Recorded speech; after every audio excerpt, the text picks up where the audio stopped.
Hey everyone, Tony here. Hope you're doing well. It's Wednesday, February 13th. Hope you're holding strong in this new asset class that is cryptocurrencies. I have some very interesting news to share with you guys. First and foremost, this is not financial or investment advice. Also, if you're not subscribed, hit that subscription button as well as the thumbs up button. Now, we have news that the Bitcoin ETF, specifically the Reality Shares Bitcoin ETF, has been withdrawn.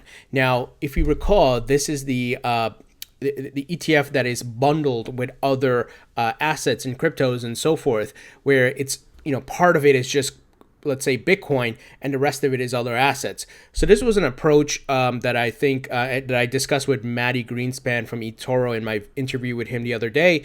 No one really thought about this, and so it's a really great idea in a way of getting our foot in the door to possibly an approval.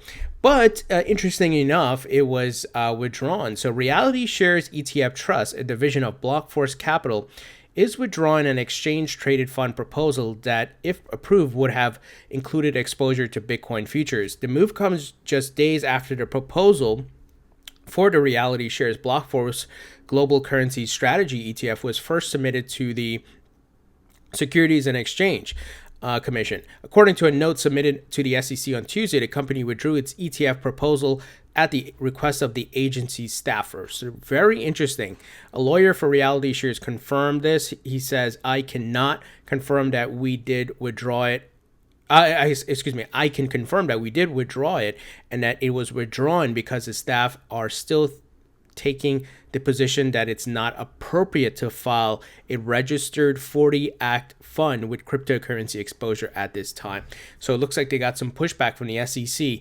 So very interesting. However, we know the Van Eck refile theirs. Theirs is still in play, as well as the Bitwise, the NYSE ARCA and Bitwise ETF. So those two are in play.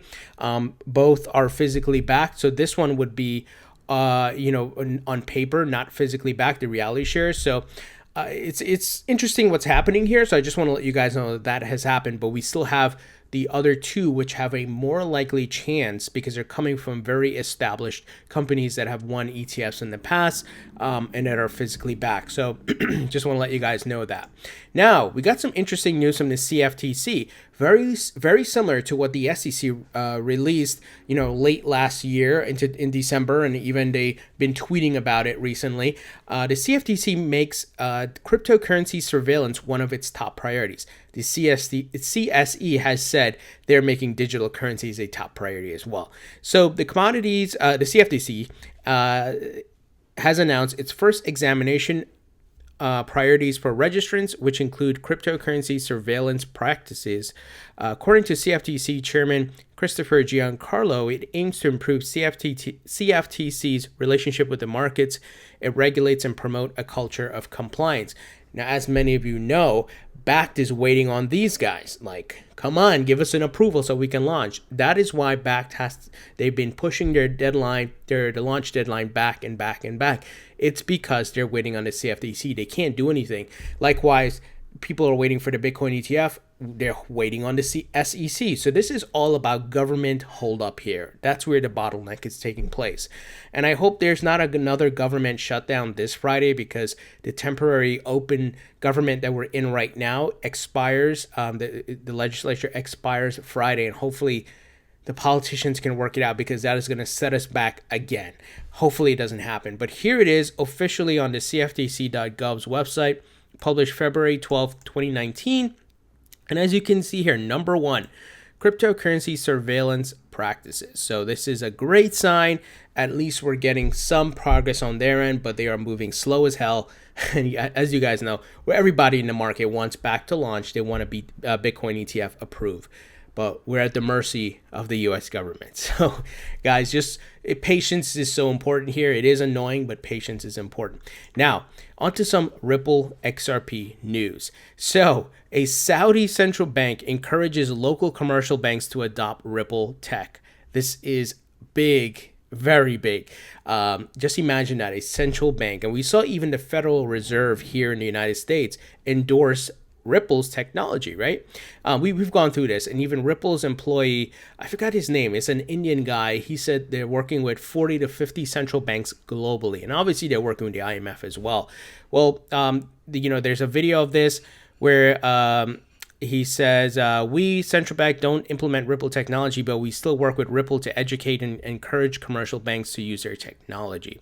So obviously, if you're trying to get all these banks to use, Ripple's tech, what does Ripple do? The smart move, go to the head of the snake, so to speak, right?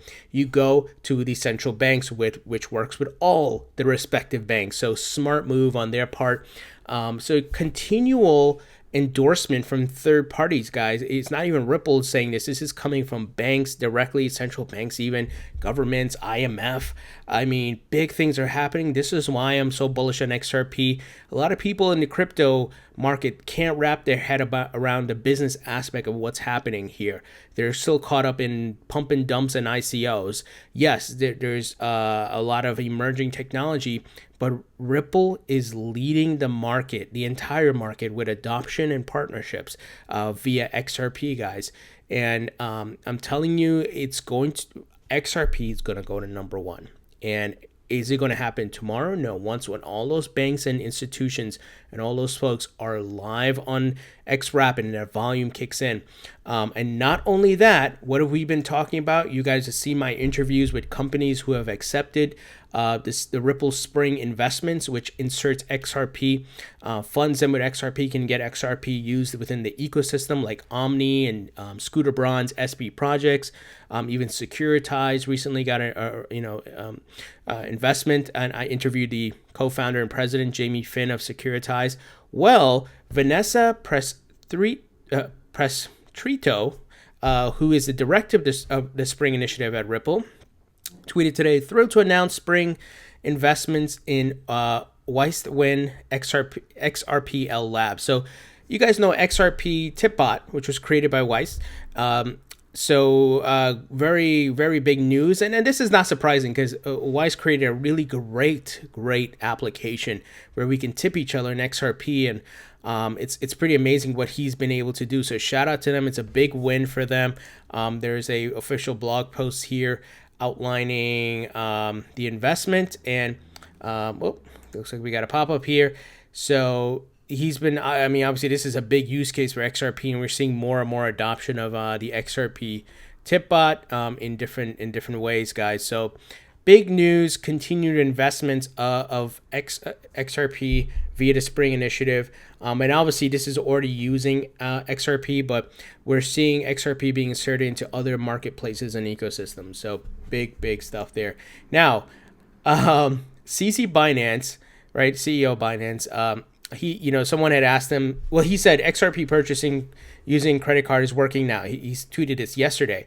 However, some folks said, hey, we went on Binance and we are not seeing it. But and then he responded, it's slowly but surely. And then he also responded here, can't argue the XRP army is strong. So he recognizes that the community behind XRP is definitely a lot of passionate people, but a lot of smart people who recognize, I think, the potential of XRP and what's happening here. Because it's not just about speculation, and speculation is, are you getting partnerships? Are people working with you? Are people going live with your product? Are people adopting your token, right? That is happening for Ripple, obviously. So people are starting to wake up to progress being made here, and that XRP moving up to the second position in the market. Now it fluctuates with Ethereum, but progress is being made, and people are recognizing that. I think as the market matures, you're going to see more people focused on not just, what does your white paper say? No, show me adoption, show me your partnerships, show me the use case, show me who's using it, right? Those things are important because anybody can create a white paper, anybody can come up with stupid philosophy or whatever, right? Put it in a white paper and say, give me money. That's not going to work in as this market matures. That is crypto 1.0, right? Back in going back a few years. We are in crypto 2.0, 3.0, and so forth. We're going to continue to progress. So something to think about. Now, some interesting stuff, guys, and it was covered by AMB Crypto. XRP FUD. Multiple Twitter bots found manipulating XRP investors by claiming token devs has quit. These people are getting so desperate. So desperate. It's like every day. It's so amazing the different stuff they tried to come up with to try to spread FUD. And they're very scared of XRP and Ripple. They're very scared of the progress being made. And I don't know why they don't spend their, if they really want to compete with XRP, right? Why don't you create something that competes with it instead of doing nonsense like this? They have bots going around saying, oh, hey, I recently saw you follow Ripple on Twitter. If you want to buy XRP, it's a big no-no. It's been known that the dev team has already abandoned the project for another one. I tell you, the things people come up. This is why you got to look at the facts, guys, and you got to look at, things like this, like, people from banks and institutions and governments and so forth talking about adoption and what's happening, right? Don't just take the word of people tweeting. And even the Modern Investor, shout out to the Modern Investor. Someone was shown that, the actual tweet here of the bot. These people are really scared. And he even said, I think he articulated it well, people are so threatened by XRP, it's hilarious. Imagine if these people spent their time bettering the community instead of trying to tear it down. This is most likely some Bitcoin maximalists doing this. I wouldn't be surprised because we're seeing a lot of Bitcoin maximalists like Tone Vays and so forth going nuts, like emotional rants and lashing out on Twitter. It's like almost childish and like, dude, what are you doing? Like, why don't you spend that energy trying to get Bitcoin on the Lightning Network so at least you can be competitive from a utility standpoint? I tell you guys, the market, it's continued. These people are going to become irrelevant as the market matures because the big money is going to come in and a lot of this nonsense is going to be kicked out. Now, we got some Ethereum updates here, guys. So to be fully transparent, I hold XRP, Bitcoin, Ethereum, and many others. I personally diversify. I believe there will be multiple winners coming out the market. Well, the Ethereum Enterprise Alliance, or the Enterprise Ethereum Alliance, a consortium launched in 2017 to provide open standards for enterprise-grade blockchain specifications, announced today the formation of a task force. The working group will develop a specification for tokens, both fungible and non-fungible, that will run on both the public Ethereum chain as well as the private Ethereum implementations. So it looks like some progress being made here. We know a lot of the upgrades like Constantinople and all that have been delayed. I'm still very bullish on Ethereum. Comparing Ethereum to your Cardano and your EOS and so forth, Ethereum still has the most adoption and the most big things being built on it, even from governments to gaming to all kinds of stuff, right? Its smart contract platform is very well trusted, and it's just a matter of scaling and getting these updates implemented, which I think they will. It's just a lot of infighting, a lot of nonsense, but I think they will. I mean, it's really ahead of the other platforms in the market. Now, we have some news from Voyager. They are live in their app store. Voyager connects to over a dozen exchanges, offering you wider access to market and competitive prices on 18 crypto assets. So it looks like it's available. And guess what, guys? I'm going to be interviewing some folks from Voyager. So stay tuned for that video. They're going to be a big powerhouse as well because they not only offer retail investors a service, but they also offer institutional investors services from execution to custodian services. So big things. This is going to be a major player, and as you guys know, this is back from one of the guys that founded Uber, another from E-Trade. So some really interesting stuff happening here with Voyager. So stay tuned for that interview. Make sure you subscribe, guys. Now we got some news about Coinbase wallet to feature private key backup on Google Drive, iCloud. So Coinbase wallet users will soon be able to back up their private keys on personal cloud storage platforms. Google Drive and Apple's iCloud, a San Francisco-based cryptocurrency exchange, announced the news in a blog post Tuesday, saying that in case users misplace their private keys or lose devices, they can use a new feature to back up their 12-word recovery phrase to avoid losing access to funds held in the app. So pretty good update, but however, if you're private key or whatever goes on Google app or iCloud and that gets hacked, well, so something to think about. I am not, for me, I'm still about leaving it on a Ledger Nano hardware wallet. Even though this is a great backup, on a mobile phone, and you lose your mobile phone or whatever, you're more likely to use, or your phone dies or something happens, right? There's a risk involved there. So I haven't moved to, having a phone wallet or whatever. I'm still using a Ledger Nano X and S and whatever. There's also the Treasure. So that's just me, but this is an interesting update, guys.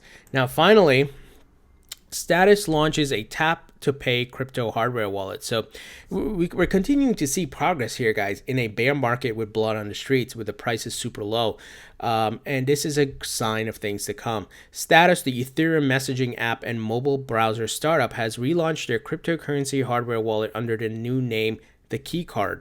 Developed entirely open source, the wallet will first be distributed to interested blockchain developers for free and later sold directly from Status website at $29 a piece. So it says it's the exact same shape as a Visa card you may have in your wallet today. So pretty cool. I personally haven't heard about it before, but it looks like they're offering a new solution here, and we're seeing like just everybody trying to release some sort of hardware wallet, or just even like Coinbase, and then we saw SBI virtual currencies wallet, and many other folks doing some things here. Actually, I said finally, but there's one more thing I wanted to cover. So I was actually at the Cardano meetup in New York City this evening, guys. I had to leave a bit early, but I met some of the folks who watch this channel. So thank you guys who I ran into for coming by and saying hello. But I posted some videos, guys, of things happening there at the meetup. So check that out on my Twitter feed or on Facebook. But Cardano has a lot of potential, but as I was stating just now, just not too long ago, about Ethereum versus EOS versus Cardano, Ethereum has made a lot of progress. Cardano still has to make some progress, and once again, it goes back to the first movers in the market, and if EOS and these other platforms get too far ahead of Cardano, it's going to be an uphill battle for them. So they need to move faster. There was about 4 projects there who were highlighting what they're doing to build on the Cardano platform, and to be fully transparent, one of them was currently built on the Ethereum blockchain, running an ERC20 token, and they said they're going to move to the Cardano Foundation. So let's see what happens. Maybe they can speed up things, make some progress. And they were talking about some of the funding and the accelerator program to help some of these new projects be built on the Cardano blockchain. So at least some progress here, but I think they need to move faster. They need to kick it into a higher gear, guys, to move faster, because the rest of the others are moving, and Tron and all these others are moving faster. So guys, what do you think about this news? Leave your thoughts and comments below. Thumbs up if you like this video. Please subscribe if you haven't already. Don't forget to follow me on Facebook and Twitter. If you'd like to support the channel, check out my Patreon group, link in the description as well. Thank you guys for your support, and I'll talk to you all later.